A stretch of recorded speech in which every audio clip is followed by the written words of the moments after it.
buenos días, buenos días. Hoy vamos a tener la oportunidad de poder leer Hechos 16, del 1 al 40. Después llegó a Derbe y Listra, y he aquí había ahí cierto discípulo llamado Timoteo, hijo de una mujer judía creyente, pero de padre griego, y daba buen testimonio de él los hermanos que estaban en Listra y en Ícono. Quiso Pablo que ése fuese con él, y tomándole, le circuncidó por causa de los judíos que habían en aquellos lugares, porque todos sabían que su padre era griego. Y al pasar por las ciudades le entregaban a las ordenanzas que había acordado los apóstoles y los ancianos que estaban en Jerusalén para que les guardasen. Así que las iglesias eran confirmadas en la fe y aumentaban en número cada día, y atravesando Frigia y la provincia de Galacia, les fue prohibido por el Espíritu Santo hablar de la palabra en Asia. Y cuando llegaron a Misia, intentaron ir a Bitania, pero el Espíritu no se los permitió. Y pasando junto a Misia, descendieron a Troas, y se les mostró a Pablo una visión de noche. Un varón macedonio estaba en pie, rogándole y diciéndole: pasa a Macedonia y ayúdanos. Cuando vio la visión, enseguida procuramos partir para Macedonia, dando por cierto que Dios nos llamaba para que les anunciásemos el Evangelio. Zarpando pues de Troas, vinimos con rumbo directo a Samotracia, y el día siguiente a Neápolis, y de ahí a Filipos, que es la primera ciudad de la provincia de Macedonia, y la colonia, y estuvimos en aquella ciudad algunos días.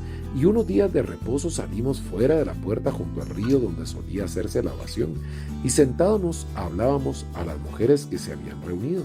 Entonces una mujer llamada Lidia, vendedora de púrpura de la ciudad de Tiatira, que adoraba a Dios, estaba oyendo. Y el Señor abrió el corazón de ella para que estuviese atenta a lo que Pablo decía. Y cuando fue bautizada y su familia, nos rogó diciendo: si habéis juzgado que yo sea fiel al Señor, entrad en mi casa y posad. Y nos obligó a quedarnos. Aconteció que mientras íbamos a la oración, nos salió al encuentro una muchacha que tenía un espíritu de adivinación, la cual daba gran ganancia a sus amos y adivinando. Esta, siguiendo a Pablo y a nosotros, daba voces diciendo: estos hombres son siervos de Dios del Altísimo, quienes os han anunciado el camino de la salvación. Y esto lo hacía por muchos días más. Desagradando a Pablo, este se volvió y dijo al espíritu: te mando en el nombre de Jesucristo que salgas de ella. Y salió en aquella misma hora.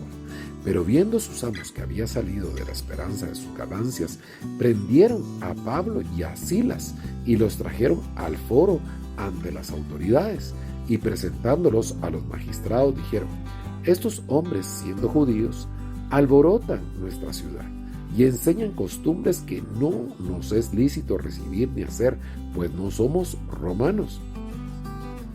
Y se agolpó el pueblo contra ellos, y los magistrados, rasgándoles las ropas, ordenaron azotarles con varas. Después de haberles azotado muchos, los echaron a la cárcel, mandándolo al carcelero que los guardase con seguridad, el cual recibió este mandato, los metió en el calabozo de más adentro y les aseguró los pies en el cepo. Pero a medianoche, orando Pablo y Silas, cantaban himnos a Dios, y los presos los oían. Entonces sobrevino de repente un gran terremoto, de tal manera que los cimientos de la cárcel se sacudían, y al instante se abrieron todas las puertas, y las cadenas de todos se soltaron. Y despertando el carcelero, y viendo abiertas las puertas de la cárcel, sacó espada y se iba a matar, pensando que los presos habían huido. Mas Pablo clamó a gran voz diciendo: no te hagas ningún mal, pues todos estamos aquí. Él entonces, pidiendo luz, se precipitó adentro, y temblando se postró a los pies de Pablo y de Silas, y sacándolo les dijo: señores, ¿qué debo hacer para ser salvo? Ellos dijeron: creer en el Señor Jesucristo, y serás salvo tú y tu casa. Y le hablaron la palabra del Señor a él y a todos los que estaban en su casa. Y él, tomándolos en aquella misma hora de la noche, les lavó las heridas, y enseguida se bautizó él con todos los suyos. Y llevándolos a su casa, les puso la mesa, y se regocijó con toda su casa de haber creído en Dios. Cuando fue de día, los magistrados enviaron alguaciles a decir: suelta a aquellos hombres. Y el carcelero hizo saber estas palabras a Pablo: los magistrados han mandado a decir que os suelte. Así que ahora salid, marchaos en paz. Pero Pablo les dijo: después de azotarnos públicamente sin sentencia judicial, siendo ciudadanos romanos, nos echaron en la cárcel y ahora nos echan encubiertamente. No, por cierto, si no vengan ellos mismos a sacarnos. Y los alguaciles hicieron saber estas palabras a los magistrados, los cuales tuvieron miedo al oír que eran romanos, y viniéndole a rogar y sacándolos les pidieron que salieran de la ciudad. Entonces, saliendo de la cárcel, entraron en casa de Lidia, y habiendo visto a los hermanos, los consolaron y se fueron. Mire qué impresionante.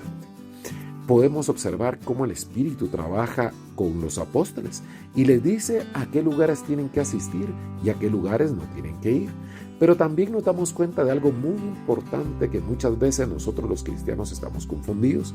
Pensamos que en el momento de ser cristianos nosotros la vida la vamos a tener arreglada. Probablemente, si hacemos las cosas correctamente y nos bautizamos y creemos en Jesucristo, nosotros la eternidad la tenemos arreglada.